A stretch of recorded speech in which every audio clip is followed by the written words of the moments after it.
बिस्मिल्लाहिर्रहमानिर्रहीम। अस्सलामुअलैकुम friends, welcome to my channel. Friends, आज मैं आपके साथ हरा मिसाला आलू की टिक्की की रेसिपी शेयर करने वाली हूँ। बहुत ही आसान तरीके के साथ मैं आपको ये बनाना सिखाऊंगी, तो इसके लिए आपने वीडियो को एंड तक लाजमन देखना है। तो चलिए शुरू कर लेते हैं।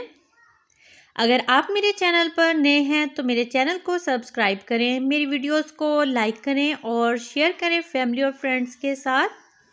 तो हरा मिसाला आलू की टिक्की बनाने के लिए यहाँ पर मैंने लिया है थोड़ा सा पुदीना और 3 हरी मिर्चें ली हैं। तो अब मिक्सी जार में हरी मिर्चों और पुदीना को डाल देना है और साथ थोड़ा सा नमक और पानी डाल के ये अच्छा सा पेस्ट इसका तैयार कर लिया है।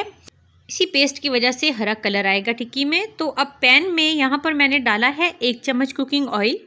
इसमें डाल देना है 1 चम्मच ज़ीरा और चंद सेकंड्स के लिए इसको फ्राई कर लेना है, यहाँ तक कि ज़ीरा का कलर थोड़ा डार्क हो जाए और ज़ीरा भुनने की खुशबू भी आने लगे। तो इस वक्त फ्लेम है मीडियम टू लो। ज़ीरा को हमेशा लो फ्लेम पर करना चाहिए फ्राई, क्योंकि हाई फ्लेम पे ये जलने का ख़तरा होता है। तो अब इसमें जो पेस्ट तैयार किया था वो डाल देना है और बस इसको भी लो फ्लेम पे चंद सेकंड्स के लिए फ्राई कर लेना है, मतलब इन दोनों चीज़ों को अच्छे से थोड़ा पका लेना है। तो इसको चम्मच लाते हुए पकाते रहना है।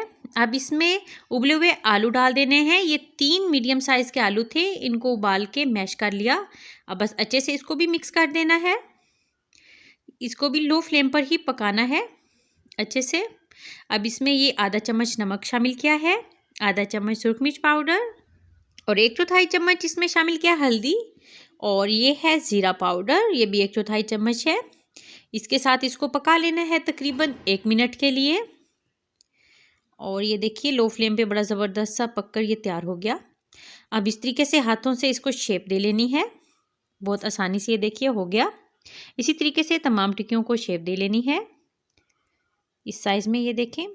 अब एक बाउल में बेसन लिया है और अब इसमें शामिल कर देना है 1 चम्मच भरकर चाट मसाला। अच्छे से मिक्स करना है और अब इसमें पानी डालकर इसका एक अच्छा सा घोल तैयार कर लेना है। घोल ना बहुत ज़्यादा पतला होना चाहिए ना बहुत गाढ़ा, ये देखिए इस फॉर्म में होना चाहिए।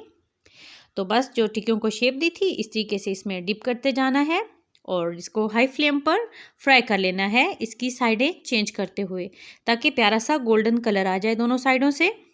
तो देखिए बहुत ही झटपट मज़ेदार हरा मिसाला की आलू टिक्की तैयार हो गई। तो आप इस रेसिपी को लाजमन ट्राई कीजिएगा। मिलते हैं न्यू रेसिपी के साथ। अल्लाह हाफिज़।